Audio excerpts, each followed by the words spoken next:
قصة جحا والحمار الناقص. كان من عادة أهل بلدة جحا أن ينتابوا في الذهاب من بلدتهم إلى بلدة مجاورة، والتي يبعد عن بلدتهم بضعة كيلومترات، لطحن القمح كل أسبوع.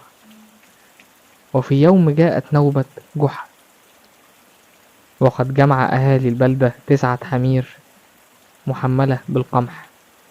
اقترب عمدة البلدة من جحا وقال: إليك يا جحا 9 حمير، إياك أن تفقد واحدا منها في الطريق.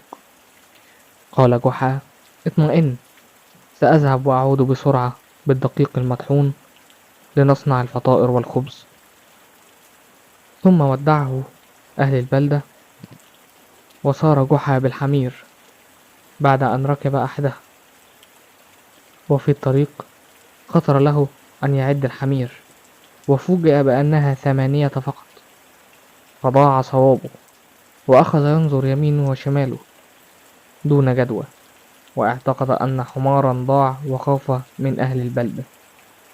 صاح جحا بالحمير فوقفت، ثم نزل عن حماره وأخذ ينظر هنا وهناك وخلف الأشجار، ثم عاد وعدها ثانية فوجدها 9 بالتمام والكمال، فقال: سبحان الله، لقد أخطأت الحساب في المرة الأولى. ركب جحا حماره وقاد الحمير، فإذا بها 8 حمير فقط. فقال في نفسه مندهشا: ما هذه اللعبة السخيفة التي يلعبها معي هذا الحمار التائه؟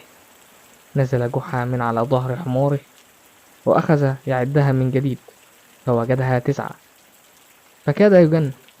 وفكر جحا في أن يكون هناك من يداعبه ويتلاعب به، فجلس على الأرض وهو ينظر إلى الحمير قائلا: سأرى الآن كيف يختفي الحمار. وبعد قليل ركب حماره وساق الحمير أمامه، وفي الطريق أخذ يعد الحمير فوجدها 8، فتوقف عن السير، وإذا برجل عجوز يقبل على جحا. سأل الرجل عن حال جحا وما سبب حيرته. قال جحا: ألا يكفيني الناس؟ حتى الحمير تريد أن تبعث بي.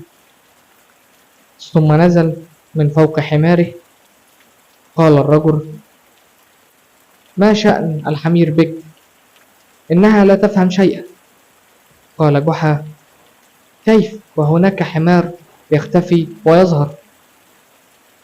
علم الرجل بما حدث لجحا وضحك وقال: لقد عددت الحمير وهي 9 بالتمام والكمال. هيا اركب حمارك وتوكل على الله، ولا تدع الوهم يسيطر عليك. ركب جحا حماره وسار قليلا، ثم قام وعد الحمير فوجدها 8، فصرخ مستغيثا بالرجل العجوز، وكان لا يزال قريبا منه بحيث سمع صوته. فجاءه الرجل وسأل جحا: ماذا يجري؟ قال جحا وهو يبكي: انظر، إنها ما زالت 8 ولست واهما.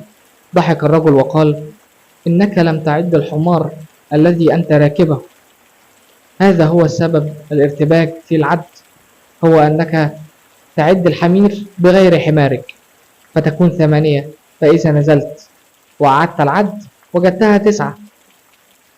ضرب جحا بيده على جبينه بشدة ونزل عن حماره، وأخذ يقبل الرجل شاكرا وهو في سعادة بالغة. ثم ودعه الرجل العجوز وركب جحا حماره وساق أمامه قافلة الحمير. عاد جحا إلى بلدته بعد أن طحن القمح وأصبح دقيقا، وقد استقبله أهل بلدته بالترحاب. وسأل عمدة البلدة عن أي مصاعب صادفته، فقال جحا: ما أكثر المصاعب البشرية التي تأتي من احتجاب الحقيقة عن العقل بحجاب الغفلة، لقد كنت أخسر حمارا بسببها. النهاية. إذا عجبك الفيديو متنساش تعمل لايك وشير، ولو ما كنتش مشترك في القناة ياريت تشترك عشان يوصلك كل جديد، وانتظرونا في مزيد من الفيديوهات الممتعة